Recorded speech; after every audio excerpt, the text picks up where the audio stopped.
We grow up with this subtle belief, this unspoken narrative that at some point, someone somewhere will come along and fix it all for us. Maybe it's our parents, maybe it's a friend, maybe it's society, or some ideal version of the future. And that's comforting, but it's also dangerous because the longer you wait for that rescue, the deeper you sink into helplessness. The harder it becomes to even recognize that you could move, that you should move. No one is coming. And that's not a cruel statement. It's a liberating one.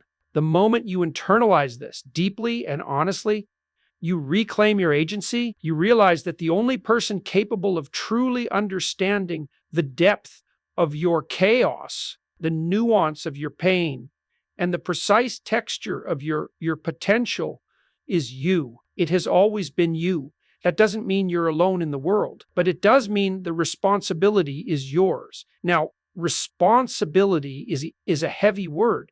It carries weight, but what's the alternative? To be dependent, to be passive, to wait for someone to assign meaning to your life instead of creating it yourself? We are biologically wired for adaptation. Psychologically, we're problem solvers. We are built to confront chaos and to impose order on it, one small decision at a time. But that capacity withers when you outsource responsibility, when you start to believe that your circumstances determine your future more than your choices do. You see this everywhere. People in their 20s, 30s, even 40s, trapped in lives they despise, not because they lacked opportunity, but because they spent too many years waiting for motivation, waiting for the perfect moment, waiting for a partner, a job, a sign from the universe. But life doesn't send invitations. It moves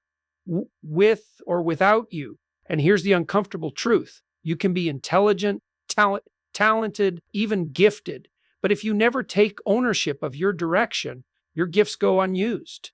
Untapped potential is not noble. It's wasteful, tragic, even. But once you grasp that you are your own rescue, something shifts. The fear doesn't vanish, but it becomes background noise. You stop asking, what if I fail? And start asking, what happens if I don't try? That's a far more dangerous question. And because failure is painful, but regret is suffocating. The good news, you're not as fragile as you think. You can rebuild. You can start from where you are. The mind adapts, the soul recovers, and the body follows. What you need most is not a handout, it's a decision, a sincere commitment to yourself, that you will no longer be a passive character in your own story. I think a lot of people secretly believe they're broken beyond repair, that their past disqualifies them from any kind of meaningful transformation. But that's just not true. Your story, with all its flaws, its trauma, its chaos, is the raw material for your future strength. If you choose to face it, if you stop running from it and instead start learning from it. It's easier said than done, of course. Taking responsibility doesn't mean you won't feel pain. It means you'll feel it on purpose. You'll use it. You'll let it shape you, not destroy you. That's a hard road, but it's the only one that leads anywhere worth going. So stop looking for a savior. Don't romanticize rescue. There's power in standing up, alone if necessary, and saying, I've got this. You might not have everything figured out, but you have enough to take the next step. That's all you ever need. One decision, one step, one promise to yourself, I will not abandon me, because no one else can save you. And that's okay, because you can. Pain is not a glitch in the system. It's not an interruption to the path. It is the path. And the sooner you stop treating suffering as an error, as some kind of cosmic injustice, the sooner you begin to understand your own capacity for growth. People run from pain because they assume it's a sign something's wrong. But that's a shallow interpretation. The truth is, pain is evidence that something matters. If you felt nothing, you would be numb, and numbness is not peace. It's a kind of slow death, emotional, psychological, even moral death. Every meaningful transformation you'll ever experience will begin with discomfort. Think about it. Physical strength is developed through resistance. Mental resilience is born through failure. Emotional maturity comes from heartbreak, from disappointment, from the sobering realization that life is neither fair nor predictable. But within that realization lies your first real moment of freedom. We often misunderstand what it means to be strong. We imagine strength as stoicism or perfection or control, but true strength, psychological strength, is the ability to face chaos and stay composed, not because the chaos disappears, but because you change in the presence of it. You've got to understand your potential is not a guarantee. It's a responsibility. And like any responsibility, it comes with risk of discomfort, risk of rejection, risk of failure. But the bigger risk, the one no one talks about, is what happens when you don't rise. What happens when you betray your own potential, when you know deep down that you are capable of more and you chose ease instead of excellence. That internal betrayal, that's what erodes you. That's what keeps you up at night. That's what creates anxiety, depression, restlessness.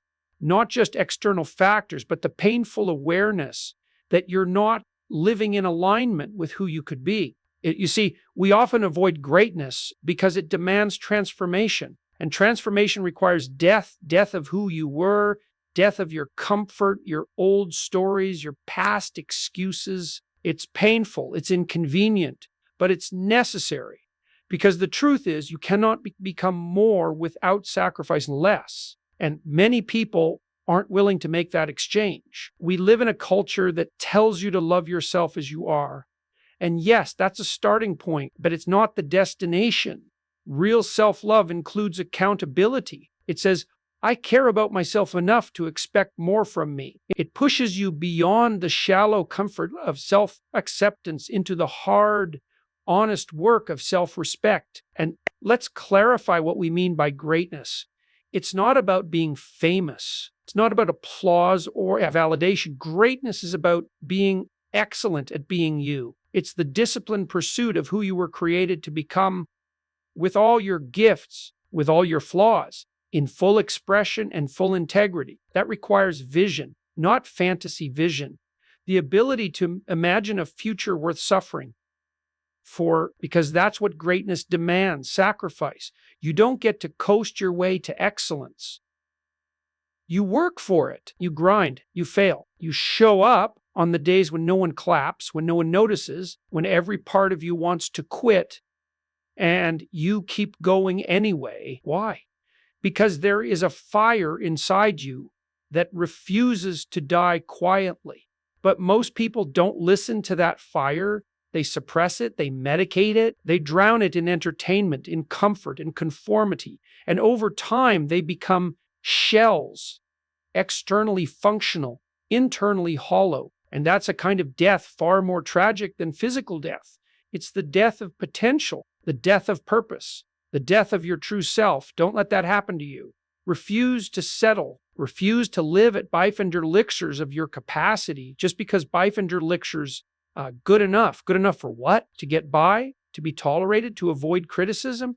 That's not why you're here. You are here to move things, to build, to create, to challenge, to lead, to break cycles. You're here to carry weight, to hold responsibility, to confront chaos and bring order. That is what greatness looks like. It's not loud, it's not flashy, but it is real and it's earned. And when you begin to live that way, even imperfectly, you start to respect yourself in a different way. You stop needing constant reassurance from others. You walk differently. You speak with more conviction, not because you're trying to impress people, but because you know what you're capable of and you're acting in alignment with that knowledge. Now listen, the path of greatness is lonely at times. It's exhausting. It's full of doubt and setbacks and discomfort, but it's also sacred because few things are more fulfilling than becoming what you were meant to become. You were born with greatness inside you, but No one's going to drag it out. No one's going to hand it to you. It doesn't come through wishing, it comes through will. So stop playing small, stop negotiating with your potential. You don't need permission, you need courage. Decide right now that you are done settling for anything less than what you know you could be. Because the world doesn't need more passive spectators. It needs people on fire with purpose. And you owe it to yourself to become one of them. There's a question that haunts us, whether we admit it or not. What will they say about me when I'm gone? It's not about vanity. It's about meaning. It's about whether your existence added something to the world or merely occupied space. We are meaning-making creatures. We crave purpose. And yet, we live in a culture that encourages distraction over reflection. People will spend hours or years numbing the ache of wasted time instead of facing it. They become fluent in excuses. I wasn't ready. I didn't have support. I was afraid. I'll try later. Excuses are seductive. They protect you from accountability, but they cost you your future. And what's worse, they cost the world the version of you that could have made a difference. You weren't born just to consume, to survive, to pass time until you die. You were born to contribute. You were born to build not just careers or bank accounts, but impact, character, legacy. Now, legacy isn't about fame. It's not about having your name remembered by millions. It's about living a life that echoes in the lives you touch, the values you stand for, the courage you embody. It's about leaving behind evidence that you were here, and that your presence mattered. You don't need to be perfect. You just need to be intentional. You need to ask yourself, what am I building with my time? Because if you're not building something meaningful, you're decaying into something forgettable. A legacy isn't built in a day. It's built in daily decisions. It's waking up and choosing discipline over ease, courage over comfort, truth over popularity. And here's the paradox. The more you live for something bigger than yourself, the more fulfilled you become. Because fulfillment doesn't come from pleasure. It comes from purpose. You can't fake it. You can't borrow it. You have to build it through effort, service, and sacrifice. Some people think they have time, that they can afford to wait. But time doesn't care what you believe. It moves with brutal indifference. The question isn't whether time will pass. The question is whether you'll pass with it, unnoticed, or leave a mark that outlives you. If you died tomorrow, what would remain? A few photos? A social media profile? Or a trail of courage, kindness, conviction, etched in the hearts of those you influenced? Every day you're writing your eulogy, not with words, but with actions. Live accordingly. So stop hiding behind excuses. Stop deferring your greatness. Show up, do the hard thing, tell the truth, lift others, and become someone whose life, even in silence, speaks loudly. Because when all is said and done, you will be remembered for what you chose to become,